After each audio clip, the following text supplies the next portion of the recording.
Assalamualaikum warahmatullahi wabarakatuh. Apa kabar anak-anakku semua? Ibu berharap kita semua selalu diberi kesehatan, kebahagiaan, serta senantiasa mendapatkan petunjuk dari Allah Subhanahu wa Ta'ala. Alhamdulillah, kita bisa kembali melanjutkan pembelajaran kimia dengan mempelajari bab baru, yakni sistem periodik unsur.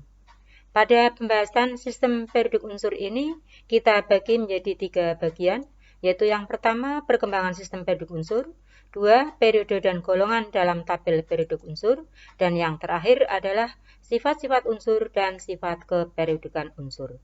Dan sekarang kita mulai bagian yang pertama, yakni perkembangan sistem periodik unsur.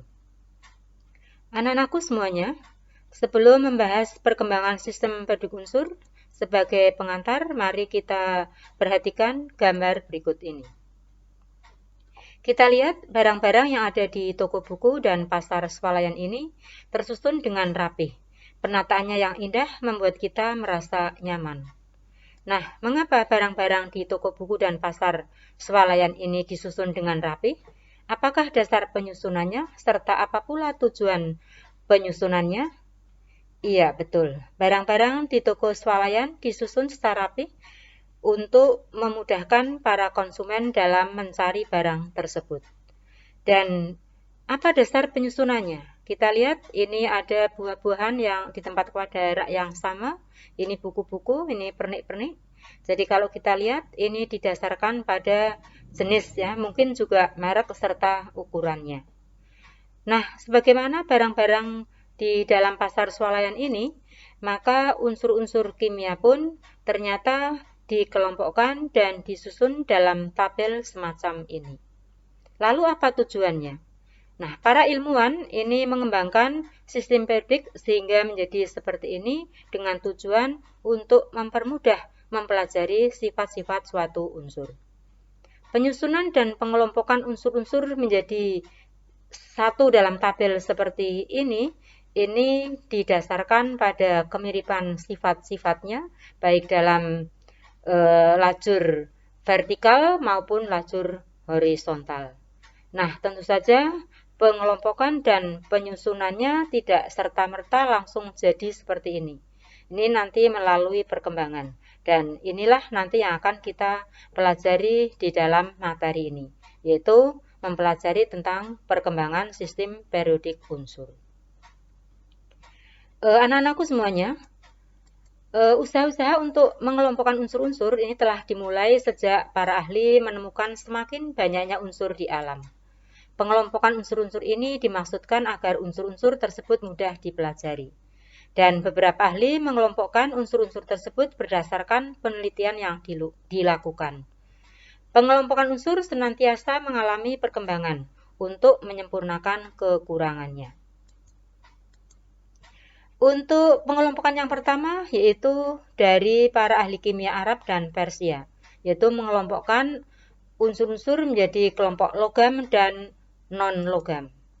Pada saat itu unsur logam yang dikenal antara lain ada besi, emas, perak, seng, nikel, dan tembaga. Sedangkan unsur non-logam saat itu ada arsen, hidrogen, nitrogen, oksigen, karbon, belerang, dan fosfor. Kemudian pada akhir abad ke-18, Antoine Laurent Lavoisier, ahli kimia Prancis, mengelompokkan 33 unsur kimia menjadi 4 golongan, berdasarkan sifat-sifat kimianya. Penggolongannya adalah sebagai berikut. Yang pertama digolongkan atas gas, kemudian non-logam, logam, serta tanah. Kalau kita bandingkan dengan tabel periodik yang sekarang ini, tentu penggolongan dari Lavoisier ini amat sangat sederhana dan nampak terlalu jauh sekali perbedaannya. Namun karena Lavoisier ini sudah mengelompokkan unsur-unsur yang ada pada saat itu, yaitu sejumlah 33 unsur berdasarkan sifat kimianya, maka ini menjadi referensi bagi ilmuwan-ilmuwan setelahnya. Jadi para ilmuwan itu berusaha menyusun fakta yang berhubungan dengan sifat-sifat unsur. Hal ini baru mulai tercapai pada tahun 1860 ketika para ilmuwan menyetujui metode penentuan massa atom yang akurat. Dengan adanya persetujuan mengenai massa atom unsur-unsur, penelitian mengenai hubungan antara massa atom dengan sifat-sifat unsur mulai berkembang. Dan berikut ini adalah perkembangan sistem periodik unsur. Yang pertama ada triad dari Dobereiner, kemudian yang kedua ada hukum oktav dari Newlands, 3 ada sistem periodik Mendeleev, dan yang keempat, yang terakhir adalah sistem periodik modern sebagaimana yang telah kita ketahui tadi, ya, tabel yang disusun tadi. Baiklah, kita akan pelajari satu persatu mengenai penyusunan unsur-unsur ini. Yang pertama, triad dari Dobereiner. Dobereiner ini mengelompokkan unsur-unsur berdasarkan kemiripan sifat-sifatnya.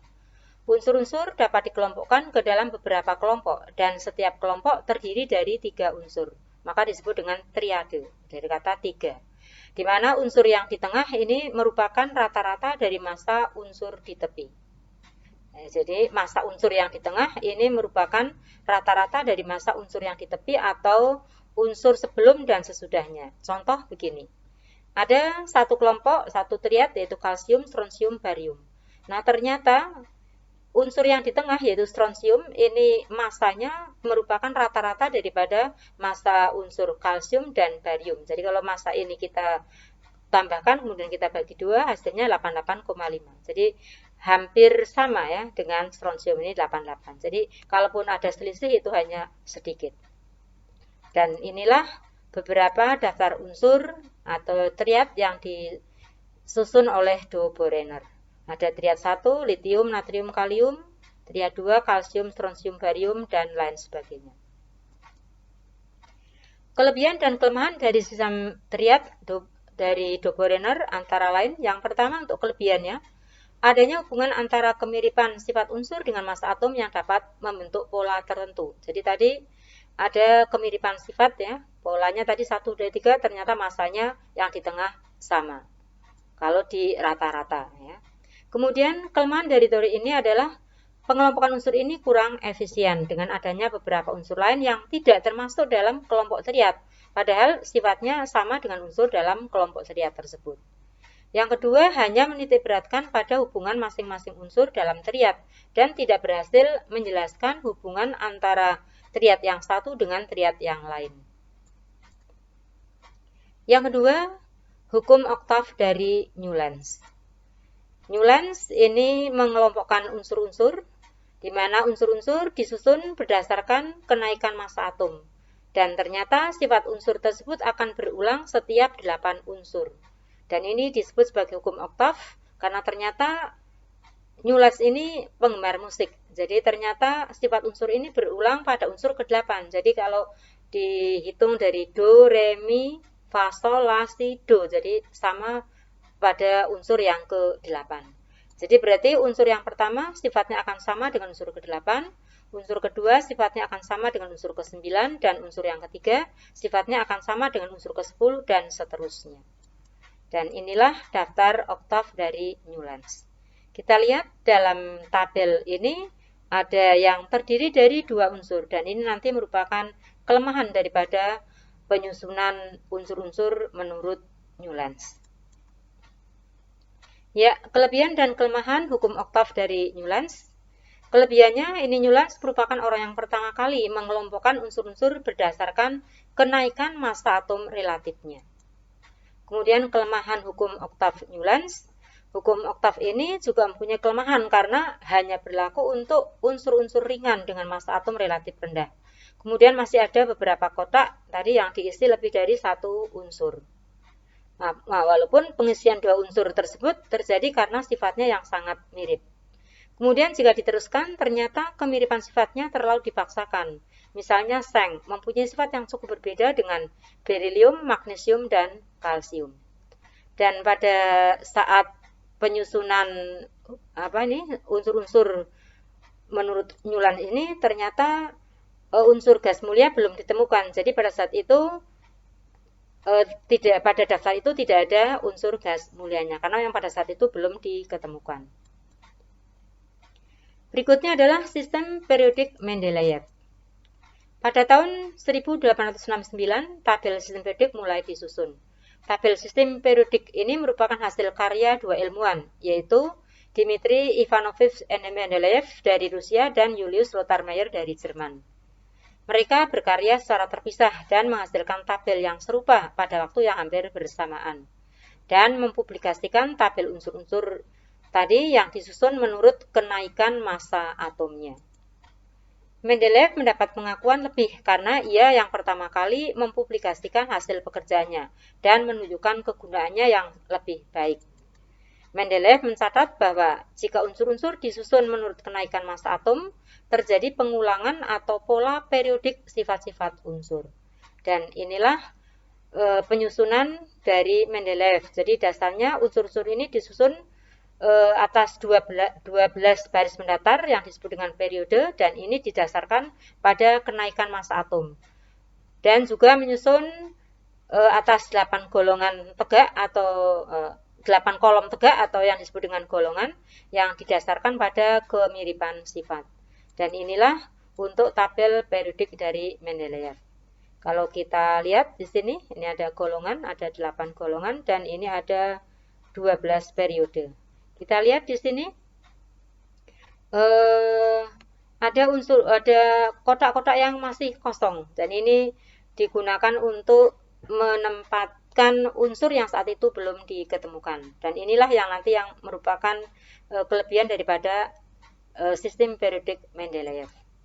Ya, sistem periodik Mendeleev bisa juga disebut dengan sistem periodik bentuk pendek. Di mana di sini sudah ada hukum periodiknya, yaitu bahwa sifat-sifat unsur itu merupakan fungsi periodik dari massa atomnya. Ya, Mendeleev ini sebetulnya memperbaiki daripada unsur-unsur yang disusun oleh Newlands, dan perbaikan tersebut antara lain yaitu yang pertama, beberapa tempat disediakan untuk unsur yang diramalkan dan diyakini oleh Mendeleev akan ditemukan. Jadi terdapat kotak kosong untuk unsur yang belum ditemukan dan diramalkan massa atomnya yaitu 44, 68, 72, dan 100. Kemudian ditempatkannya unsur-unsur yang sekarang disebut sebagai unsur transisi pada lajur khusus. C. Mengoreksi kesalahan pengukuran massa atom relatif yang kurang tepat. Misalnya, krom yang semula diyakini 43,3 dikoreksi menjadi 52,0. Dan yang paling utama di sini dia meramalkan sifat unsur yang belum ditemukan, dan ternyata ramalannya tepat setelah unsur tersebut ditemukan. Misalnya unsur germanium dan gallium. Ya, untuk kelebihannya tadi sudah saya sampaikan. Yang paling utama yaitu dia sudah dapat meramalkan unsur-unsur yang saat itu belum ditemukan, yaitu dengan menyediakan ruangan kosong atau kotak kosong yang disediakan pada tabel periodik. Dan kelemahannya di sini panjang periodenya tidak sama, sebabnya tidak dijelaskan. Ya. Kemudian beberapa unsur tidak disusun berdasarkan kenaikan massa atomnya. Contoh, ini kita lihat. Dan sukar meramalkan massa unsur yang belum diketahui secara tepat karena selisih massa kedua unsur yang berurutan tidak sama. Dan yang terakhir, dia tidak dapat menjelaskan penyimpangan atau anomali unsur hidrogen dari unsur yang lainnya. Ya, tadi dinyatakan bahwa sistem periodik Mendeleev itu disusun juga oleh Lothar Meyer, hanya mempublikasikannya Mendeleev lebih dahulu, maka sistemnya disebut dengan sistem Mendeleev. Lalu bagaimana sistem periodik menurut Lothar Meyer? Kita lihat di sini. Meyer menggambarkan grafik hubungan antara volume atom unsur terhadap massa atom relatifnya. Ini grafiknya. Dan berdasarkan grafik ini, kita bisa mengetahui bahwa unsur yang menempati posisi yang sama dalam grafik ini ternyata menunjukkan sifat kimia yang mirip. Contohnya adalah Li, Na, K, Rb, dan Cs. Kemudian yang di bawahnya juga demikian, jadi mempunyai kemiripan sifat. Ya, ini adalah daftar periodik, sistem periodik menurut Lothar Meyer. Kalau kita lihat kelebihannya untuk sistem periodik Meyer ini lebih sederhana dan mudah dimengerti dibandingkan Mendeleev, namun golongannya di sini lebih banyak. Jadi hanya tambah 1 sebetulnya ya. Kemudian untuk Meyer di sini tidak mengklasifikasikan elemen bukan dengan berat atom, namun valensi saja. Sedangkan kelemahannya ini hampir sama dengan kelemahan dari Mendeleev. Iya. Yang terakhir atau yang kita gunakan sekarang adalah sistem periodik modern. Ya, tabel Mendeleev tidak sepenuhnya lengkap. Setelah beberapa unsur baru ditemukan dan massa atom yang lebih akurat dapat ditentukan, tampak nyata bahwa beberapa unsur dalam tabelnya tidak berada pada urutan yang benar. Penyusunan unsur-unsur berdasarkan massa atom ternyata juga menghasilkan unsur-unsur yang ditempatkan dalam kelompok unsur dengan sifat-sifat yang berbeda. Dan alasan yang mendasari masalah ini telah ditemukan pada tahun 1913 oleh Henry Moseley, seorang ilmuwan dari Inggris. Moseley menemukan bahwa atom-atom setiap unsur mengandung jumlah proton yang unik dalam intinya. Dengan menyusun unsur-unsur menurut kenaikan nomor atom, masalah yang dijumpai pada penyusunan unsur-unsur menurut kenaikan massa atom atau tabel Mendeleev ini dapat dipecahkan. Jadi, sistem periodik modern ini disusun atas dasar penemuan nomor atom ya dari Henry G.C. Moseley. Dan di sini menurut Moseley unsur-unsur dalam satu periode itu disusun berdasarkan kenaikan nomor atom dan unsur dalam satu golongan disusun berdasarkan kemiripan sifat dalam sifat fisika dan kimia.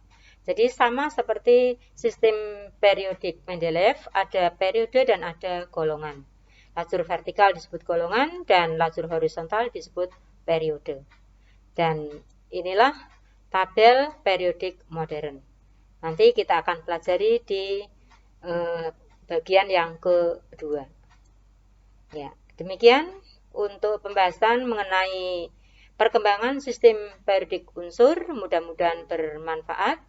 Kurang lebihnya mohon maaf apabila banyak terjadi kekhilafan dan kekurangan. Dan sampai berjumpa untuk pembahasan berikutnya yaitu periode dan golongan dalam tabel periodik unsur. Ya, sekali lagi terima kasih atas perhatiannya. Semoga bermanfaat. Billahi taufik wal hidayah. Wassalamualaikum warahmatullahi wabarakatuh.